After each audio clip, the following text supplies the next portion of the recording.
Good morning class. कैसे हैं आप लोग? आई होप आप लोग स्टडीज रेगुलर कर रहे हैं। कल मैंने क्लास में आपको स्पीच राइटिंग करवाई थी, जो कि हमारे क्वेश्चन पेपर में 7 मार्क्स का आता है। आज फिर से हम लोग स्पीच राइटिंग ही ले रहे हैं। मैं एक और एग्जाम्पल आपको दे रही हूँ। तो मैंने आधा स्पीच लिख रखा है, मैं पहले वो आपको रीड आउट करके समझा देती हूँ।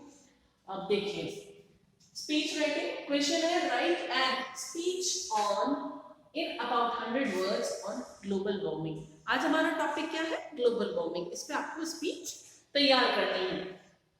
मैंने बताया था कि जब भी हम स्पीच लिखते हैं, सबसे पहले इंट्रोडक्टरी पार्ट करते हैं, जिसमें गुड मॉर्निंग और ये सारी चीजें आती हैं। फिर हम टॉपिक इंट्रोड्यूस करते हैं और उसके बाद हम मेन बॉडी पे आते हैं। तो हमारा ये इंट्रोडक्टरी पार्ट है, जिसमें मैंने लिखा है गुड मॉर्निंग ऑनरेबल प्रिंसिपल। देखिए, principal, honorable, respected teachers and dear friends. Good morning, honorable principal, respected teachers and dear friends. अब आप इंट्रोड्यूस करेंगे खुद को। I, Sumit of class 12, want to speak on global warming. ये आपका introductory part हुआ। यहाँ पर आपने स्पीच पहले अपना इंट्रोडक्शन दिया, सब टॉपिक इंट्रोड्यूस किया। अब आते हैं हम मेन बॉडी पे।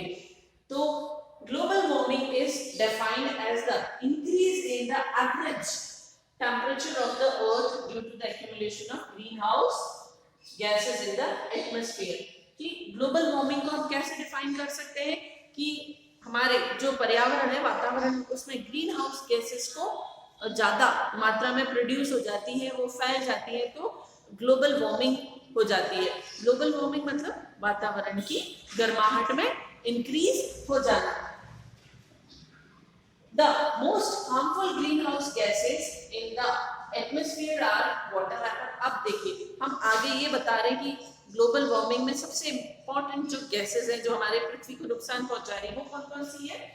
The most harmful greenhouse gases in the atmosphere are water vapor, पानी की भाप, carbon dioxide, methane, nitrous oxide, ozone, chlorofluorocarbon and hydrofluorocarbon. ये इंपॉर्टेंट गैसेस है जो ग्लोबल वार्मिंग के लिए उत्तरदायी है।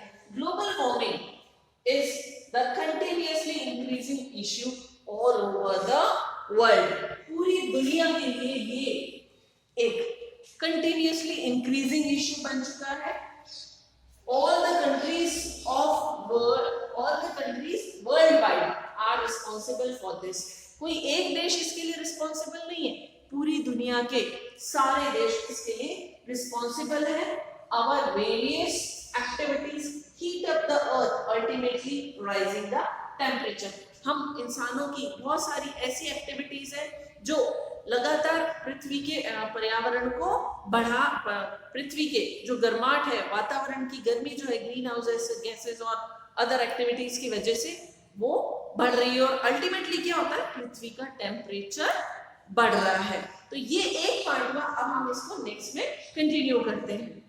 तो ये अब आगे का पार्ट जो है, इसमें हम लोग डिस्कस करेंगे कि ग्लोबल वार्मिंग जो है हमारी पृथ्वी को कैसे इफेक्ट कर रही है और इसको रोकने के लिए हम कैसे कैसे उपाय कर सकते हैं। Global warming stresses ecosystem through temperature rise. सबसे पहला जो पृथ्वी को नुकसान है ग्लोबल वार्मिंग की वजह से, वो है टेम्परेचर में बढ़ोतरी। पृथ्वी के अंदर का टेम्परेचर, बाहर का टेम्परेचर सब बढ़ रहा है। वाटर शॉर्टेज, और फिर है पानी की कमी, फिर ड्रॉट होता है सूखा, फायर थ्रेट। देखिए, आप जंगलों में अक्सर आग लग रही है, वो सिर्फ इसी वजह से, ग्लोबल वार्मिंग की वजह से, क्योंकि पृथ्वी का टेम्परेचर बढ़ गया है तो पेड़ों को आग लग रही है।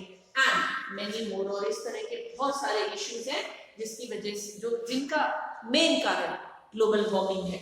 We can check all these by taking few necessary steps. हम इस सब को कम कर सकते हैं, रोक सकते हैं कुछ जरूरी कदम उठा के। कौन से जरूरी कदम? एक दो मैंने यहाँ गिनाया है। एक, मोर प्लांटेशन, मतलब आप ज्यादा से ज्यादा पेड़ लगाएं, and less use of machines, और हम मशीनों के उपयोग को कम कर दें ताकि जो उनसे पोल्यूशन फैल रहा है वो ना फैले। Thank you. पीछे थैंक यू इसलिए क्योंकि जब स्पीच हम खत्म करते हैं तो हमें थैंक यू बोलना होता है। तो इस तरीके से ये एक कंप्लीट स्पीच हुई। बच्चों, इसको बहुत अच्छे से तैयार कीजिए। 7 मार्क्स का क्वेश्चन है। मैं आगे और भी स्पीच लेके आऊंगी। Till then stay home, stay safe और पढ़ाई कीजिए। Thank you.